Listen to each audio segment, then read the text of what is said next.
Good morning everyone. ৰাতিপুৱাই আজি বনাব ল'লোঁ পাতলা পিঠা।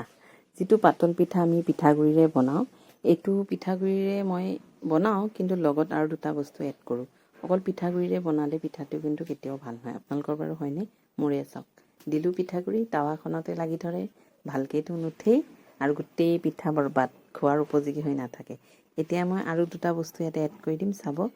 এই দুটা দি পেলাই বনালে তেতিয়াহ'লে একদম ধোচা টাইপ হ'ব, অকণমানো লাগি নধৰে, ধুনীয়া স্মুথ এটা ক্ৰিস্পি মচমচীয়া টাইপৰ পিঠা হয়। ইয়াতে দিলোঁ আশীৰ্বাদ আটা, অকণমান দিলোঁ গাখীৰ।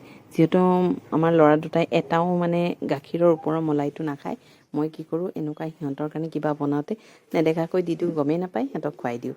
আৰু এয়া চাওক, মোৰ টাৱাখনত দিয়াৰ লগে লগে কিমান ধুনীয়া স্মুথলি হৈ গৈছে, অকণো লুটি খাই যোৱা নাই, উল্টা পুল্টা হোৱা নাই, ধুনীয়া হৈ গৈছে। আৰু ঘৰতে বনোৱা অলপ বাটাৰ দি দিলোঁ, এয়া চাওক হৈ গ'ল। আৰু এতিয়া চাবচোন, মই এইটো উঠাম, ইমান ধুনীয়া হ'ব। আমি সাধাৰণতে কিছুমান বস্তু নিজৰ আইডিয়া মতে কৰিলে হৈয়ে যায়, কিন্তু প্ৰায় মানুহক মই শুনো পিঠাগুড়ি দি এনেকৈ বনাই পাতলা পিঠা ভাল নহয়, মানুহক দিলেও ভাল নেদেখি। এনেকৈ আপোনালোকে আটা গাখীৰ দি বনাই পেলাই চাবচোন, আৰু যদি লগতে এটা কল দিয়ে তেতিয়া আৰু বেছি টেষ্টটো হয়, খাবলৈ ভাল হয়। আৰু ল'ৰাক এনেকৈ মই মানে বৰপেটাৰ মিঠৈ দিলোঁ, মিঠাই দি এটা ৰসগোল্লা দি খাব দিলোঁ, আৰু এনেকৈ মই আটাইকেইটা পিঠা বনাই ল'ম। চাওক, এটা এটা কৰি চাওক কিমান ধুনীয়াকৈ হৈ যায়। মানে এনেকৈ আপোনালোকে ধোচাও বনাই খাব পাৰি, লগত চাটনি বা আৰু কিবা দি। এতিয়া আমানক মই খাবলৈ দিওঁ।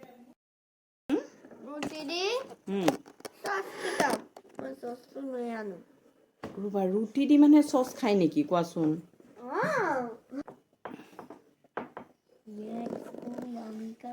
পাতলা পিঠা বনালোঁ, কিন্তু আমানে আকৌ বোলে আজি ব্ৰেড জেলি চচ এয়াহে খায়। তাৰ মানে মন মৰ্জি, তথাপি তাক ফুচুলাই মেলি খুৱাওঁ আৰু কি কৰিম। মানে হেল্ডি ফুড খাই ভাল পায় ন? জাংক ফুডটো নোখোৱা তুমি? পিজ্জা বাৰ্গাৰ কি ফুড? Junk food. অঁ, আৰু chocolate junk food. Healthy food. এইটো খাই লো, এইটো খাই লো, জ্বলা লাগিব ন, এইটো এটা খাই লোৱা। আৰু মিল্ক ৰাইচ কি ফুড?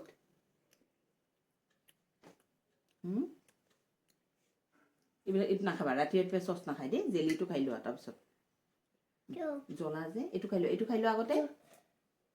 জ্বলা নহয়, জ্বলা আছে, জ্বলা নহয়, নহয় নহয়, এইটো কৈ আছো। জেলিটো খাই লোৱা আগতে।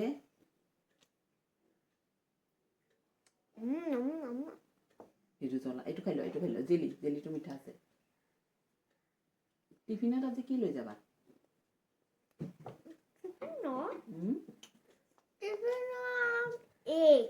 এগ নিবা? আৰু টমাটাৰ চচ লৈ যাম।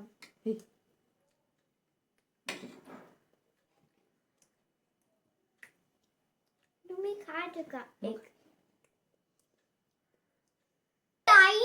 क्या चाहिए?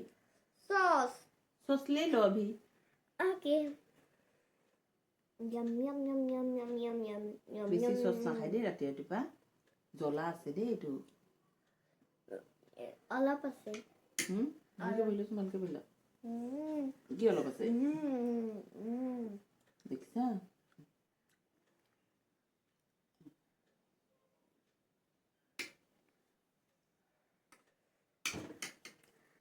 আবেলি খাব লাগে, কিয় জানা?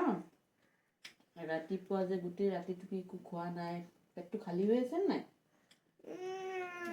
যদি তুমি টেঙা জ্বলাবিলাক খোৱা ন, পেটত গৈ এচিডিটি হ'ব, গেছ হ'ব, পেট বিষাব। তোমাৰ যে পেট বিষায়, হয়নে?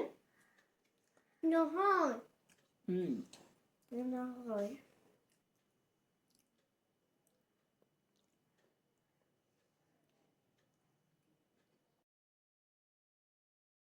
বাচ্ছাৰ লগত আমিও বাচ্ছা হ'ব লাগে, উপায় নাই, কি কৰিম। আজিকালি কি হৈছে, বাচ্ছাবিলাকে খাবই নিবিচাৰে, আৰু লগত যদি লৈ নোখোৱা হয় তেন্তে আৰুৱেই নাখায়। তথাপিও আমাৰ এতিয়া অকণমান নিজে খাবলৈ শিকিছে, তথাপিও মই ৰাতিপুৱা সময়খিনি স্কুল যোৱাৰ আগত ময়ে খুৱাই দিওঁ। নহ'লে আৰু টিফিন দিলেও টিফিনত অলপ কিবা নিয়ে, তেনেকৈ খোৱা নহয়, স্কুলৰ পৰা আহোঁতে দেৰি হয়। আপোনালোকৰ লগতো বাৰু এনেকুৱা হয়নে বাচ্ছাৰ?